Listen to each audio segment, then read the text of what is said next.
नमस्कार दोस्तों, group D की वैकेंसी आ गई है। बहुत ही ज़्यादा इम्पोर्टेंट वैकेंसी है। इसको हाथ से जाने नहीं देना है, ठीक है। तो चलिए देख लेते हैं इसमें क्या क्या है। सबसे पहले देखिए, इसमें गवर्नमेंट ऑफ इंडिया है, मिनिस्ट्री ऑफ रेलवे के अंदर आता है और आरआरबी है, ठीक है। डिटेल बैकग्राउंड नॉइज़ को अवॉइड करिएगा, बैकग्राउंड नॉइज़ बहुत आएगा, ठीक है। और ये नंबर याद रखिएगा, CN2024, ठीक है।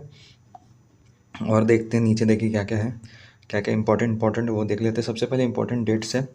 पब्लिकेशन 22 तारीख को पब्लिक होगा, ठीक है। Opening date and time of online registration कल से स्टार्ट हो जाएगा, 23 तारीख से स्टार्ट हो जाएगा, परसों से, ठीक है। परसों से स्टार्ट हो जाएगा रात के 12 बजे, ठीक है। और उसके बाद आपका मतलब कि 22 कल के रात 12 बजे से स्टार्ट हो जाएगा, ठीक है। ये चीज़ ऐसे आप समझ सकते हैं, ठीक है। और उसके बाद क्लोजिंग हो जाएगा आपका 22 तारीख को, 22 फरवरी को ख़त्म हो जाएगा, 22 तारीख के रात के 12 बजे, ठीक है। और उसके बाद date of application fee, payment करना क्लोजिंग के बाद। और ये 2 दिन एक्स्ट्रा मिल सकता है अगर आप पेमेंट फ़ी के पेमेंट में कोई प्रॉब्लम आ रहा होगा, ठीक है। चलिए आगे देख लेते हैं। और उसके बाद इसमें क्या क्या इंपॉर्टेंट है। Date of the CBT will be uploaded on the railway site, ठीक है। ये तो है, देखिए ये सबसे इम्पोर्टेंट 18,000 इनिशियल पे मिलेगा, ठीक है। और मेडिकल स्टैंडर्ड आगे बताएंगे, ठीक है, उसको देख लेंगे, आगे देखते हैं। टोटल वैकेंसी अभी 32,438 है, जो कि बाद में बढ़ता है, उसका आपको टेंशन नहीं लेना है, बाद में बढ़ेगा। और एज है 18 से 36 साल, ठीक है, 18 से 36 साल।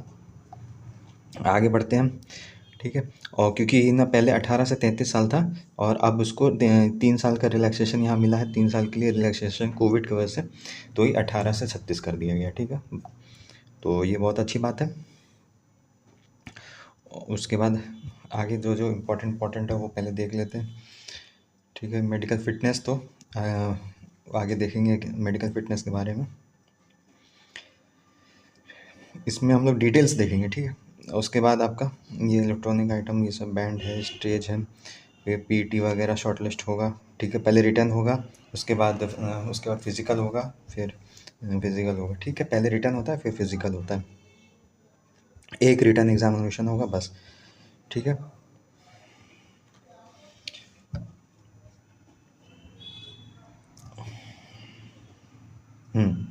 सबसे इम्पोर्टेंट है मेडिकल स्टैंडर्ड। A2 है, A2 है मतलब चश्मा नहीं होना चाहिए, ठीक है। और इसमें बहुत सारे टेस्ट होंगे। A2 आगे देखेंगे कि कौन कौन से पोजीशन में A2 मांग रहा है, ठीक है।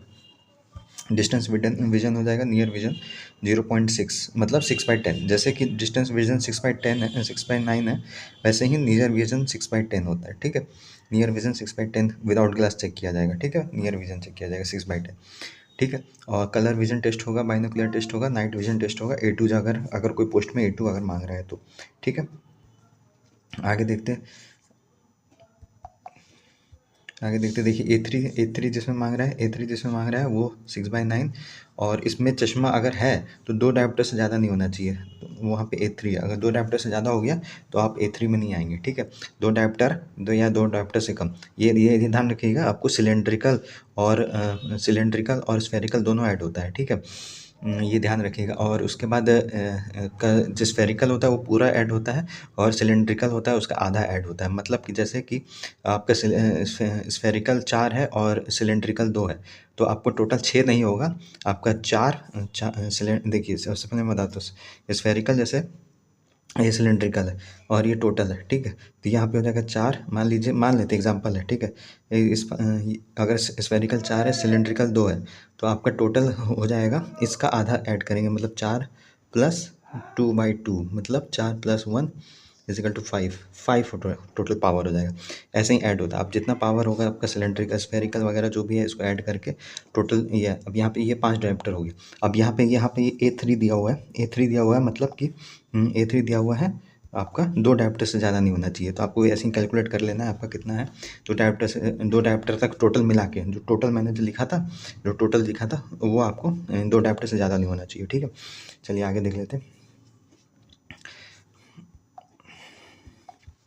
A3 हो गया। अब B1 में क्या क्या कंडीशन है, 6/9। देखिए 6/6 है या फिर देखिए बिना चश्मे के चेकिंग होता है। देखिए ध्यान रखिएगा, आपको बिना चश्मे के चेकिंग होगा, और जब आप वहाँ पे टेस्ट होगा तो आपको बिना चश्मे के चेक होगा, और मैक्सिमम आपका 6/9 या फिर 6/12 तक जब रेंज तक अगर आप सही जवाब दे पा रहे हैं तो ठीक है। अगर आप इसके बाद जवाब दे पा रहे हैं तो आप B1 में नहीं आएंगे, ठीक है, ये ध्यान रखिएगा ये बात, ठीक है। और उसके बाद आप चश्मा लगाएंगे, आपको जो अगर आपके पास पावर है 4 डायोप्टर से अगर से ज़्यादा है तो आप B1 में नहीं आएंगे, C1 में आएंगे, ठीक है। और अगर 4 डायोप्टर से अंदर है तो आप B1 में आएंगे। क्या मैंने कहा, ये ध्यान रखिएगा ये बात। सबसे पहले आप जब वहाँ पहुँचेंगे तो आपका बिना चश्मे से चेकिंग होगा, ठीक है, चश्मा हटा दिया जाएगा, फिर चेकिंग स्टार्ट होगा, ठीक है। आप बिना चश्मे के चेकिंग होगा, सबसे पहले आपका चेक होगा 6x6 का साइज़ आपका चेक होगा, बिना चश्मे के आप देख पा रहे कि नहीं देख पा रहे। वो साइज़ आप नहीं देख पा रहे थे तो 6/9 का चेकिंग होगा। आप अगर वो देख लिए, या फिर 6/12 तक मैक्सिमम अलाउ है, ठीक है।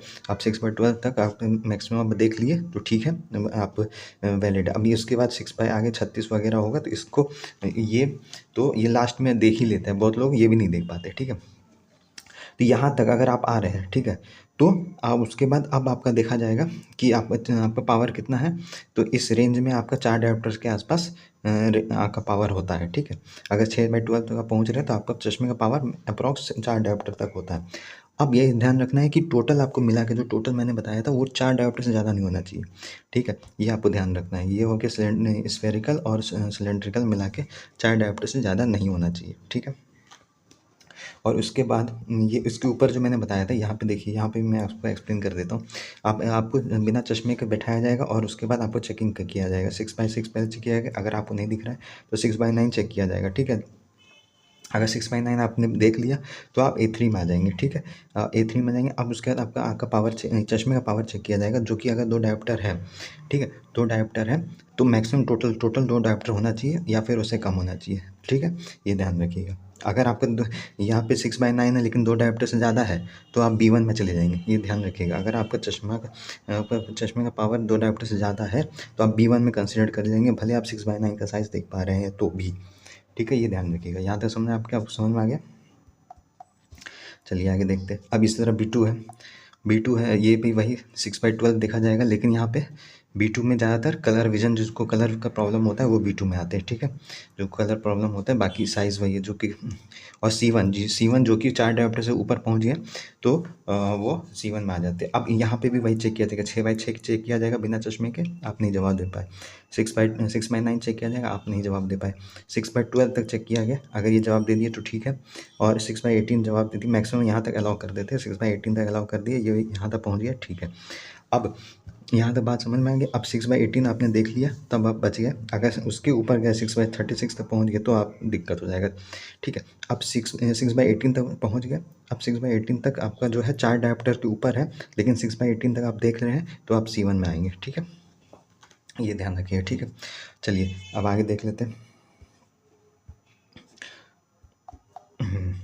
इस तरह C2 भी 6/12 है, ठीक है।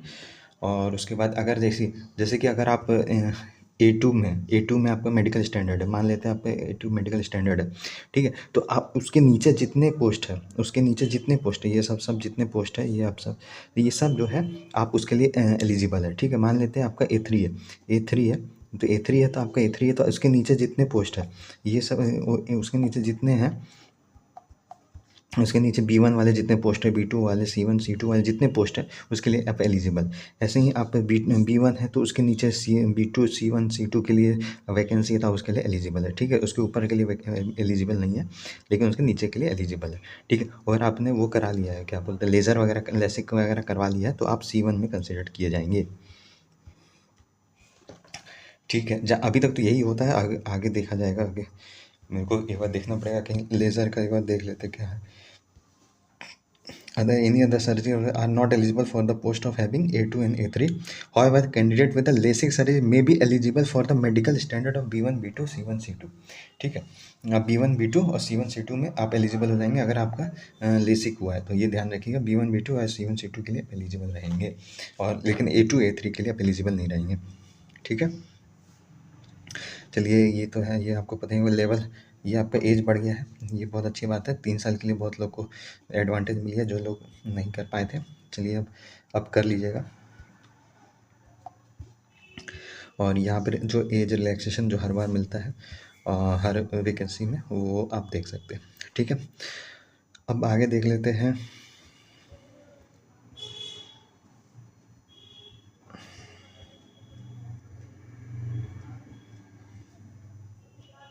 ईबीएस का ईबीसी जो है, इकोनॉमिक बैकवर्ड क्लासेस, आपको पता कर लेना है कैसे कैसे क्या क्या सर्टिफिकेट आपको बनाना है।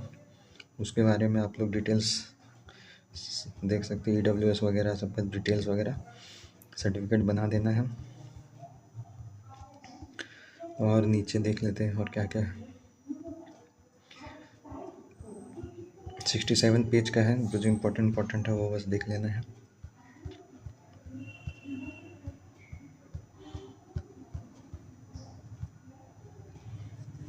देखिए क्या क्या है इसमें। देखिए सबसे पहले जनरल साइंस आएगा, मैथ आएगा, रीजनिंग आएगा और जीके आएगा। ठीक है, ध्यान रखिए जीके और साइंस, ठीक है, और मैथ और रीजनिंग। इंग्लिश नहीं आएगा, इसमें इंग्लिश नहीं आता है, ध्यान रखिएगा। ठीक है, इसमें इंग्लिश नहीं आता है। और ये सिलेबस देख लीजिए, मैथ का ये सिलेबस है, रीजनिंग का ये सिलेबस है,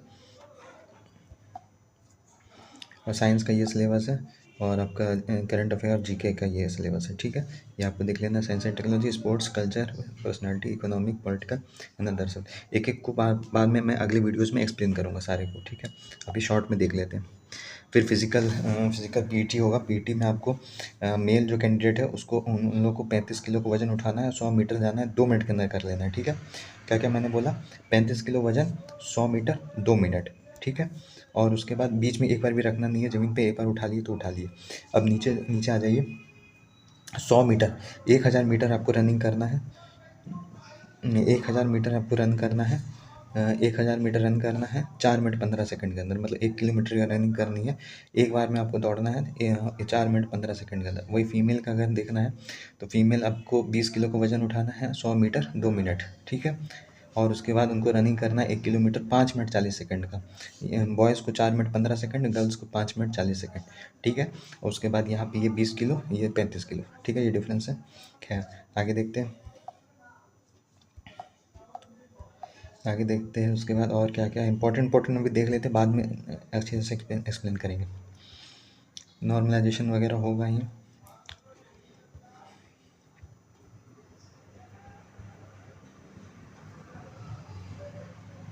फ़ोटोज़ का आपको साइज़, मैं अभी एक वीडियो में आपको साइज़ का एक ट्रिक है, उसको मैं आपको बता दूंगा कैसे आप खुद से इसको साइज़ को अटेंड कर सकते हैं।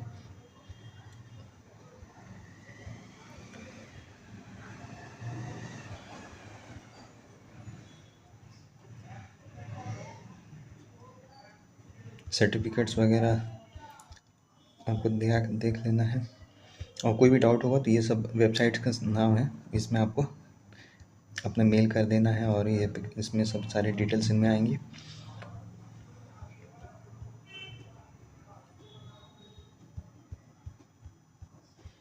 और उसके बाद ये कास्ट सर्टिफिकेट, ये जो है ये सब सर्टिफिकेट से सेल्फ डिक्लेरेशन, आगे वैकेंसी आएगा। ठीक है, ये सब आपको सर्टिफिकेट निकलवा के भर लेना है। जब आपको सिलेक्शन हो जाएगा तो ये सब फॉर्म सर्टिफिकेट आपको भर के जमा करना पड़ेगा।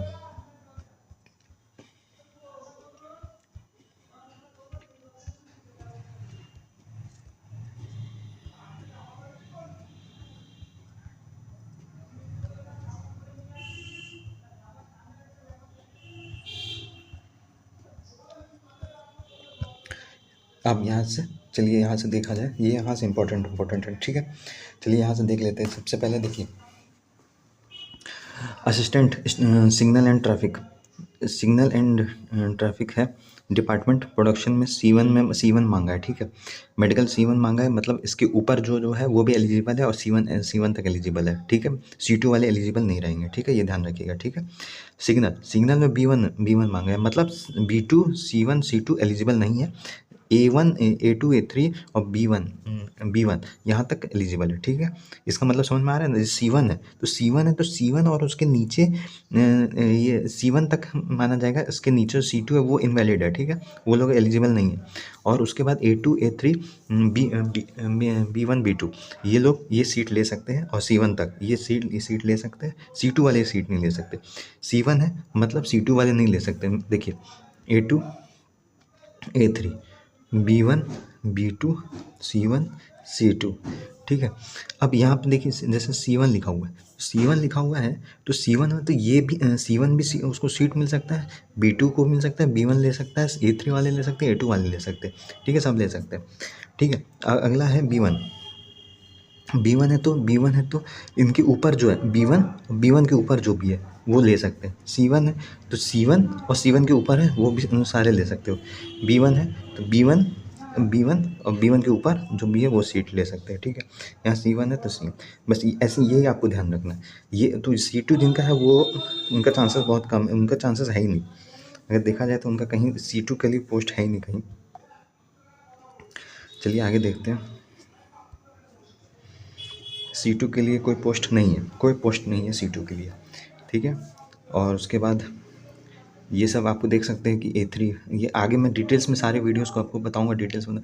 देखिए और मिनिमम क्वालिफिकेशन 10th पास और ITI मांगा है, मतलब कि आपके पास 10th पास भी है, सिर्फ 10th पास भी है वो भी भर सकते हैं, और जो ITI वगैरह की है वो भी भर सकते हैं, ठीक है।